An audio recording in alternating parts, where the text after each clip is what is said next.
You've been in Dubai for 21 years. You do yoga, you do gym, you are into sports, badminton, everything. You are pretty conscious about what you eat. So, all of that actually supports great skin and great hair, as we all know. Despite a great lifestyle, there was some amount of, hair thinning or the initial hair fall that you started seeing. I don't think it's a genetic. I started having gray hair in my early 30s. Then I started using hair color. After coming to Dubai, it may be because of Dubai water, weather. I tried multiple hair oils and all those stuff. I started taking some kind of supplements and then some seeds. I just started noticing hair fall somewhere in my crown area. Also like somewhere in the front side. I would say like in Tamil, we say like sotai means like it's bald, right? My wife, funny way, like, she say like, yeah, sotai. That's how then I started looking for options. Like, How many clinics you must have visited? more than 10. This is the only place I just came, I met, I was impressed. I paid immediately. Then On I the built same this day lab. itself? On the same Okay, day. Yeah. okay. When I did my first procedure, then I went back to office. They said, okay, what happened to your hair? And I said, I did hair transplant. So we used to be hesitant to say this, okay, I did hair transplant, any cosmetic procedures or Yeah. whatever. Then when I said this, it became opposite. Like the people started, asking like, where did you do? And it's looking nice. And then no one believes that I did hair transplant. Like I did almost like 3-4 times haircut as well. I'm sure people who are listening to you, they will get that confidence because I think their hair also looks lovely. It's been how many months? It's almost 6 months now. I was very happy. I mean, more than me noticing this, like, when my wife says or my son says, yeah, you have very good hair now. This is once in a lifetime. So if you are losing a hair, this is something, you have to do it early. So what is the point of doing it late? So if you want to do it now, then do it immediately.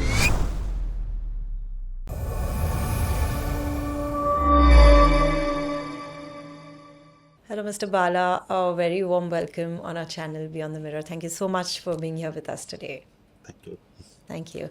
So you've been in Dubai for 21 years, Yeah. and I'm quite excited to talk to you about, actually so many things. You've seen the city grow. You enjoy the lifestyle here. You also balance your work, your family, your fitness, Yeah. which we'll definitely discuss about. And then, of course, then the hair transformation as well. So pretty excited for the conversation ahead. So basically, I did my engineering in IT. So I completed my graduation in 2002. So Yeah. that was a time when IT was down. Yeah. And I was working in India, like I was working in Bangalore and Chennai for a couple of Okay. years. And then I got some opportunity to move to Dubai. Okay. So then I decided, okay, fine, let's go to Dubai. So that's how I came to Dubai in 2004. Okay. And I worked in multiple companies. So I was purely into IT. Okay. So I liked Dubai. So initially, like when I came to Dubai, okay, let's go there, just stay there for 2-3 years, and then go back to India. Dubai, it never happens. Like whoever That's comes and then true. we settle here. Yeah. So after coming here, yes, I like Dubai and the Dubai culture. Obviously, it's very close to India, so Yes. I can go anytime. So it's like my home country. Absolutely. That's Yeah. true. That's right. And you are a lot into fitness. I remember we were talking the other day. So tell me, like you do yoga, you do gym, you are into sports, badminton, everything. What Yeah. inspires you to be so, disciplined in everything? This is again, it's like a journey. Like when I came to Dubai, I used to go to gym and then I used to be fit even when I was in college and when I was in India. Yeah. And after coming to Dubai in 2004, and then I stopped everything. And then I started putting on weight. Then I was almost like I reached 90 kg in somewhere in 2005 or 2006. Then I decided, okay, no, I have to just bring it down, and then I really, started making this as a habit, and then my lifestyle itself. Yeah. So I just make sure I go to gym every day. So at least, even though sometimes it may not be feasible, but I'll just make sure at least 5 days a week, at least once or twice that yoga, like deep stretch kind of thing for the flexibility. Yes. So this becomes like routine now. So Very routine. even if I don't work out like for a week or 10 days, then I can't. No, I don't feel good. Then I have to just immediately hit gym. So and it's not only me. And good thing is my wife is also like Wow. into fitness and yoga. So we both go to gym together and yoga together. So that also, even if one doesn't want to go, The or other one one is like feel motivates. lazy, then other one pushes to go Which to is gym. actually wonderful, right? Yeah. If I'm one day not feeling like, but if your partner pushes you, you end up Yeah. doing it, and that's lovely. Also, I think last time when you were discussing, you mentioned because you were on intermittent fasting as well. Yeah. So, what inspires you to, also follow this with so much discipline? When you turn like 35 or 40, so I'm already 45 now. So then we just started thinking, we need to have a control on our diet. Then we stopped, eating a lot of carbs. We tried a lot of diet, but actually, then this is something it worked out very well. Like when it comes to intermittent fasting, then initially we started with 12 hours fasting, 14 hours now. Now easily like 14 to 16 hours of fasting. So at least 5 days. Like weekends generally we are not very strict. We leave it. We still fast, but not that strict. So when we go for vacation, holidays, we don't do that. But otherwise, routine food or the routine things will be days always you fine. follow. And when it comes to diet, we stop eating carbs. It's low carb kind of diet. So morning is mostly protein, like we just take protein shake or egg with cheese and those kind of stuff. Lunch mostly vegetables, and then salad or sometimes fish, chicken, those kind of stuff. And evening nuts, seeds, fruits. So mostly we avoid carbs. So only in the weekends. So I love biryani, so I cannot stop eating biryani. So I reserve that for weekend basically. I'm sure since you were 16, 18 hours of fasting, your dinners also would be very early. Yes, very early. So it depends. Sometimes I used to fast in the morning. I skip my breakfast. So or dinner. So mostly around like 5 to 6, like I'll stop eating. Basically, Wow. That will be my last dinner. Wow. That's one of the, I think, the most healthy habits one can have, to have dinner before 6. We are always trying and motivated when we listen to this, but unfortunately can't follow it. It's a great because habit. everyone thinks it's not feasible, but this is how we used to discuss within our friends and then family groups as well. So I can't be without rice, or I can't be without roti, but it's all habit. So once you start doing it, so we used to say in South India, like, so if you start doing any habit like for 48 days, then that becomes your lifestyle. So that 48 days is something critical. You need to have that willpower. Yeah, you have to have that willpower, and then you have to be very strict. You don't relax that initial 45 days, then you don't need to worry about. Then you can be fine. Like as I said, like you can just relax during the weekends or when you are on holidays, or so that's all fine. Yeah. And then one thing, like last more than 10 years, we don't take sugar. Like especially the sugar is something zero. It's like 10 years. It's not only me and my wife, even my son. Wow. So we have 12 years old son, and then he is also like very health conscious. So even he doesn't eat a lot of carbs, and he follows our diet as well. So how do you unwind? Because of course, you work out, you do yoga, all of that, but there are stressful days at work. So what is the best way you unwind? I love playing, right? I just go to, I love, playing cricket. So we have a team, and I used to play for my, office team as well.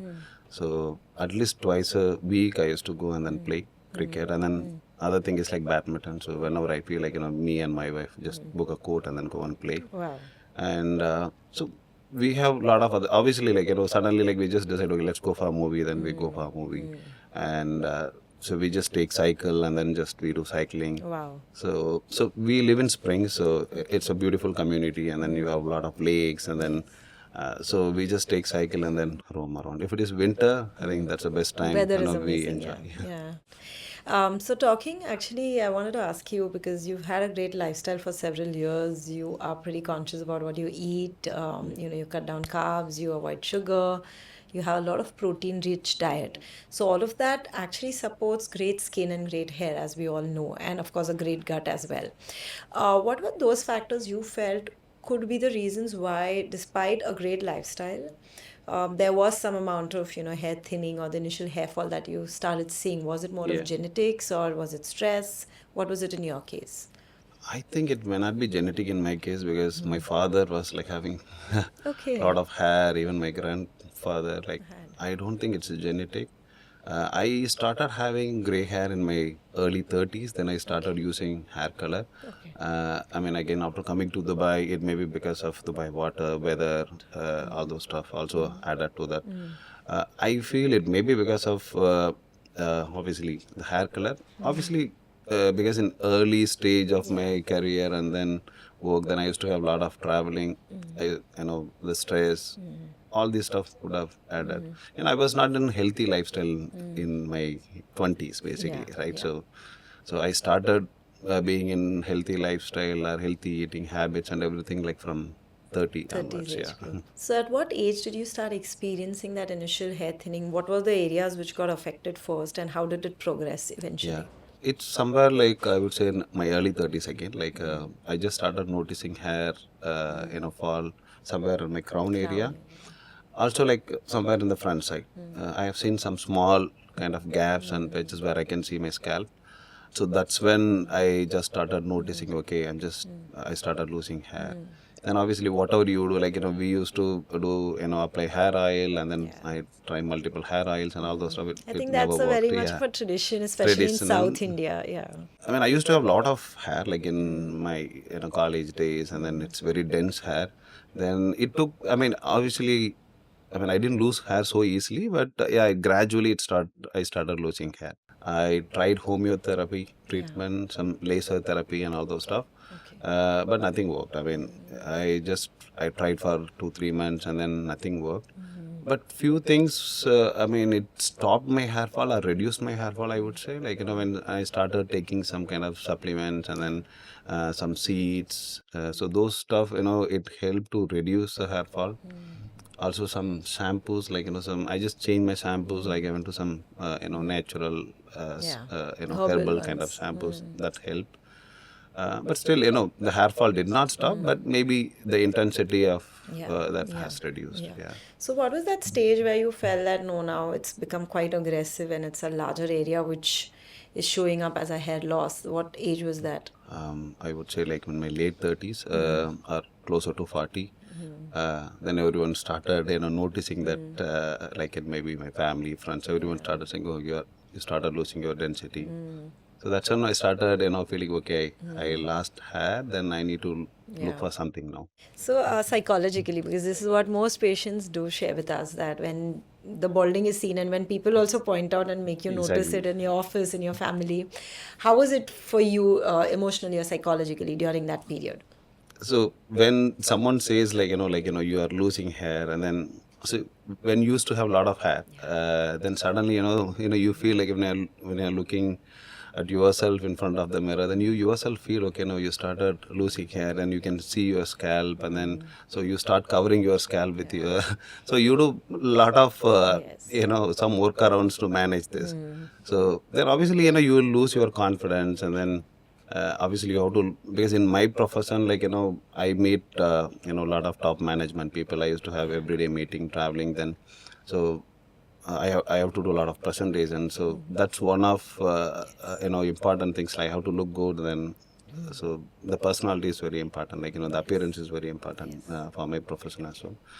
And plus, so in I would say like in Tamil, we say like sotai means like it's bald, right? So in some point, like my wife or so you go, okay, so just funny way, like she say like sotai.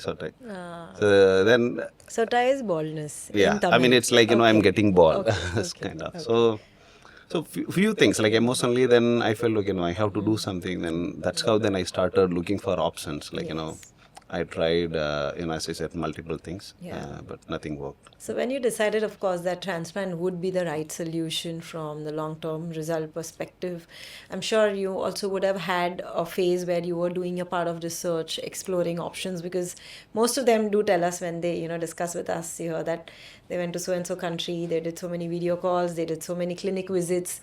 How was it for you? Like, what was your research period and how long was it? So I think we started looking for options in 2024. But before that, I was not confident to go for hair transplant. Because even one side, even my wife was not confident. Like, we don't want to get into any surgery. It may have side effects in the longer run. And then I have seen some of my friends also started doing hair transplant, and then everything was fine. And so that gave me confidence as well. Then we decided, okay, now this is the right time. So we don't want to delay any further. So let's do it immediately. So then we said, okay, let's take 6 months. Let's look around. Again, we don't want to go anywhere else. We wanted to do it in Dubai. So because being here, I think I'm very confident, doing anything in Dubai. So then we checked multiple options, and we were not, completely like satisfied either, because How many research, clinics you must have visited? not less than 10 to more than 10. Yeah, I more think. than 10 More clinics than in 10 Dubai clinics in itself. Dubai, yeah. Okay, okay. So at least every month I used to have some appointment, go and then see them. And then again, like when you just meet and then talk to them, then I can see like, the way they explain and how knowledgeable they are. And sometimes I feel, oh, they don't even know what we know. I mean, so then we were not confident like to go ahead about this. So again, Ashur came into the picture as part of our search. Okay. Then that's how we met Kainath, and then we were very impressed. I mean, you won't believe, like, every time we go and then meet, and we don't take decision immediately. We say, okay, we'll go check and then get back. But this is the only place I just came, I met, I was impressed. I paid immediately. Then I On the do same this day lot itself? on the same Okay, day. okay, okay.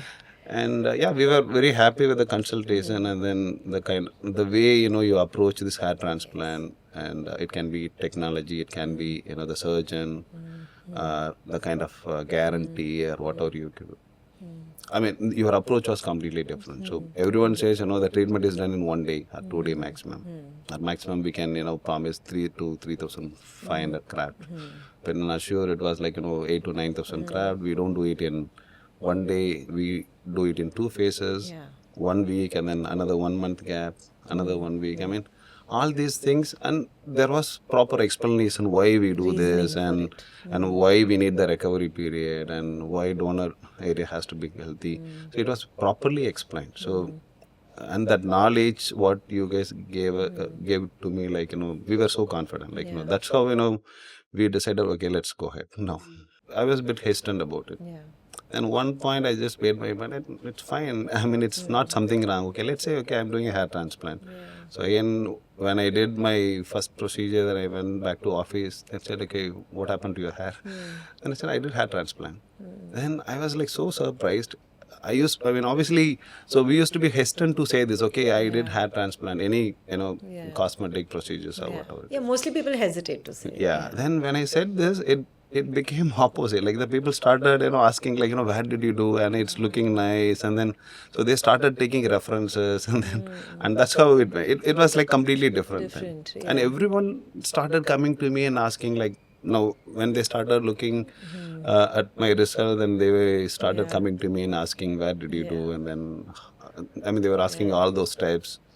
And yeah, it was good actually. Then I didn't hide. I mean, I don't want to hide, and it was easy, like to say once and then. Yeah, actually it's good. And in fact, because you were vocal, a lot of people then approached you, and it can give a motivation to someone else also who is going through a similar hair loss. So that will be a great help to that person, because you will share your experiences, so that which we are doing even right now, because I'm sure people who are listening to you, they will get that confidence, because I think their hair also looks lovely. It's been how many months? It's almost 6 months now. Yeah. 6 months? Which month did you get the procedure? My second phase was done in February. February, yeah. So second phase is 6 months, and the frontal is? Just 1 month before, in December. Before that. Yeah. Okay. So roughly 6 to 8 months. 6 to 8 months, yeah. And they already, I think, look pretty good. How do you find them? You're happy? Yeah, I am happy, obviously. Yeah. The length, the density, everything looks pretty good. Yeah. So, and more than me, like, the people who notice, like, no one believes that I did hair transplant. I mean, obviously, even my friends, like, who has been always with me, if I just go and say, because, so I did hair transplant, no, they don't believe. I think that's very important, the aesthetics of the procedure, because the way it blends and merges with your other hair and the way the hairline comes out. I think those are also questions patients ask us. Natural lagega ki nahi, will it look like a straight line? Because a lot of times we see, transplants, they look a little patchy, or they're more like a linear line, because of which they don't come out very natural. So I think people who are watching this, and they'll be confident about going for this process. Yeah, I mean, I can see that. Like, one of my friends, he did transplant somewhere else. Like, now he wants to do again one more procedure. Then, I mean, obviously, like, so when they look at the result, then they are happy. Okay, I want to, try there as well. Correct. And how immediately did you resume back to work? Because that's another question people have. How much of the work is going to get disturbed because of this procedure? It just 1 week technically, but I obviously I planned for 2 weeks. So every time I did the procedure. First week it was like 4 days, and then another like 7 days. Like from there I have to come for wash. Then I need to manage that 7 days at home. So after that, once I did wash, then I can go to office. But I did not go to office. I was just managing, working from home for next few days. Yeah. That it was fine. I mean, nobody, even notices that I did a hair transplant, because, I started having hair and said, oh, you change your hairstyle, short haircut. I mean, that's how, it So you was. shaved completely, no? I shaved completely. But the tiny hair of transplant also started growing in 2 Yes, weeks. yes. So even those, the donor area, the patches, all, it was not visible. So when did you see like the length, and you could appreciate that, oh, now I can actually see the hairline is being created, the length is coming in? What month did you start observing? So after phase 1, then I started feeling that within 2-3 weeks itself, not big length, but at least I started feeling the density and all those stuff. So it was good. Then after phase 2, it took almost 1 month to 1.5 months. Then I started, having a, lengthy hair. But now in the last, I would say like 2 to 3 months, then it's like I did almost like 3-4 times haircut as well. Haircut So, as well. yeah. Okay, so now it's growing fast. Now So growing you can fast, keep yeah. trimming it. Yeah. So how does it feel? Because a lot of patients, they share their even those small emotions that, oh, first time I start seeing the hair popping out, or I'm seeing in the mirror, or I can see the development. How was it for you during this whole period when the hair visible growth had started to come? It was really feeling good actually when I was just looking at, the hair start. Initially, like, so you will not have that confidence. Okay, like it was very slow. Then initial like a couple of weeks. Then some places I used to see, okay, there are some patches in the donor area. So will it be okay? Then I used to even ask Dr. Pius, like whenever I used to come for PIP, so will this be okay? Will it be visible? Then he said, no, don't worry. Just leave it for 3-4 months and then you see. And after 3-4 months, everything disappeared. Like everything was normal and then fine. Yeah, I was very happy. I mean, more than me noticing this, like, when my wife says or my son says, yeah, you have very good hair now. Yeah. Everything looks fine. Then Yeah. then you feel Yeah. that happiness. So during your initial research and consulting at various places, can you tell us those 5 important factors that you felt are very important? It's not necessary or sure, but anyone who's researching must look for these 5 important factors when they are in the decision making for a hair transplant. Okay. The first thing I would say, number of grafts, right? So obviously that's what going to give you density and stuff. So initially when I was looking at, the clinics, they were offering only like 3,000 to 3,500 grafts. And then they said, okay, you may have to wait for 1 or 2 years and then we'll see, you may have to do second procedure. And there was nothing concrete. Like, they say maximum 3 to 3,500 grafts. And again, considering like a larger area Yeah, and it's a big density, area of so body should we take care of your, density or your hairline? So all these things matters. So they have to take care of number of grafts. So at least, if you don't, if you are not able to do like 8 to 9,000, then you won't get good look, right? You won't see the result. Second thing is, who is the person going to do the procedure? Yes, very important. So that's very important. Again, that was one of the reasons I was a bit hesitant about going for any, this kind of procedures.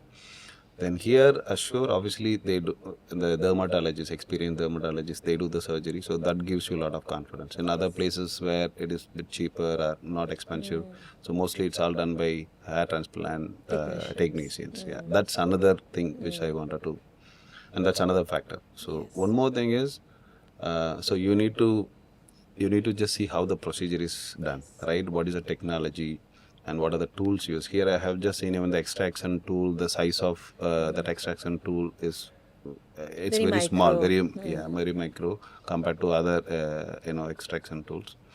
Also the transplant technique, it's like a direct transplant technique, right? One more thing is, like, you pay one time, then you pay one time, you forget it. Like, and the kind of, promise what I got was, very good. Like, let's do it. And even Dr. Pius said, okay, we did 2 phases. And even though I said, okay, enough, it's fine. I think he said, no, I'm not happy. I have to make sure. He does not want to compromise on density. So he wants to make sure, okay, you wants to get do better more. density. And he said, okay, let's leave it for 1 year and then see. If you find small gaps here and there, we will do some Touch-up. touch-ups. So that kind of confidence, and then so that gave me a lot of confidence. So they say like in the next 20-25 years, we give you complete guarantee. Anywhere you see any you want to do some touch-ups, there's nothing you have to pay, like so it's So one there's time no hidden payment. cost. Yeah, so no need to worry about the cost. Okay, now I'm doing it again, should I do it or not? Yeah. So all this matters. So, what is that message that you would want to give to the viewers who are watching you, especially because we've seen this as a very common age. Like you're 45 now, and I think commonly, of course, now younger patients also do face it. But once you cross 40, from the personal professional aspect, the way you shared, most people are wanting to do this procedure, but somewhere they're not confident to take a decision. Yeah. So, what is that message you want to give? Firstly, to the people who are facing this hair loss and losing confidence. So first that, and secondly, how can you motivate them? You are already motivating them. How can this change their life as per your perspective to it? I mean, basically, this is once in a lifetime. So if you are losing a hair, you cannot stop that, right? In any way, you will lose hair in some age. That's natural. So the only way is like you have to do the hair transplant. That's going to be the only permanent solution. I mean, after all my research, so whatever other procedure is not going to give you permanent result, or you have to keep repeating this, and it's going to be maintenance, lot of cost and everything. So yes, one time we need to take the decision, do it, and then you can forget it. This is something you have to do it early. So what is the point of doing it late? So if you want to do it now, then do it immediately. So if you start losing hair more, then if you want to do late, then it becomes more difficult. Then you have to the procedure may take more longer, or you may not have a healthy donor. So all these issues may be. Then again, age factor. So it's better if you want to do it early, and it's again once in a lifetime. We have our last segment now that we need to do, that we do with all the patients, and that's a quick rapid fire round. Okay. Yeah, so simple questions, and Okay. whatever first comes in your mind, Okay. you Sure. can Yeah. answer that. So the first one, what's tougher, fixing IT bugs or fixing hair fall? Fixing hair fall. Fixing hair fall. If your workday had a soundtrack, what song would it be? So it is A.R. Rahman songs. A.R. basically. Rahman songs. Okay. What's the most South Indian thing about you that even Dubai hasn't changed for you? My filter coffee. What's your favorite time of the day to work out? Is it morning, afternoon, night? I love working out in the morning. If you could only keep one, forever, either gym or yoga or sports, what would stay with you? Sport. Your guilty pleasure. So, what food do you eat, which is the guilty pleasure after a week of clean eating? Biryani. Yeah. Best thing about living in Dubai? Lifestyle, obviously. Food. I love food because we get all cuisines. And especially tax-free income. And then you get a very nice lifestyle, very luxury lifestyle. And so that's something, very good. Your favorite weekend spot in Dubai? Cricket ground. Cricket ground. Okay. Idli, dosa or vada, which one wins your heart every time? Dosa. Yeah, it's my favorite too. Rajnikant or Kamal Hassan, whose style do you admire more? Obviously, Rajnikant, Rajnikant. I think that's for all. First thought you had after looking in the mirror post the hair transplant? I'm getting back to my college days. I'm looking in Wow, the... I think that's the best feeling. Okay. And if your hair journey had one word title, what would it be? It's change of life, obviously. Yeah. Whose hairstyle do you admire more, Ranveer Singh or Allu Arjun? Ranveer Singh. If your life had a theme song, what would it be? I mean, I can say in Tamil, right? Yeah, of So course. it's a Poongatali. Okay. So it's in Dil Se, there's a song. It's a Poongatali. Okay. The A.R. Rahman song. A.R. Rahman. Okay, all right. Thank you so much, sir. This Thank you. was so Thank you much so much. fun Yeah. talking to you and really enjoyed the whole conversation. Wishing you all the very best for all your future projects and your career, and enjoying your wonderful fitness routine with your wife, which was very motivational when I heard it. And I'm going to go home and I'm going to also talk to my husband and say that we both need to do it together so that we can follow this. So thank you so much once again Thank for you. your time. Really enjoyed talking to you. Thank you so much. Thank you. Thanks. Anthony.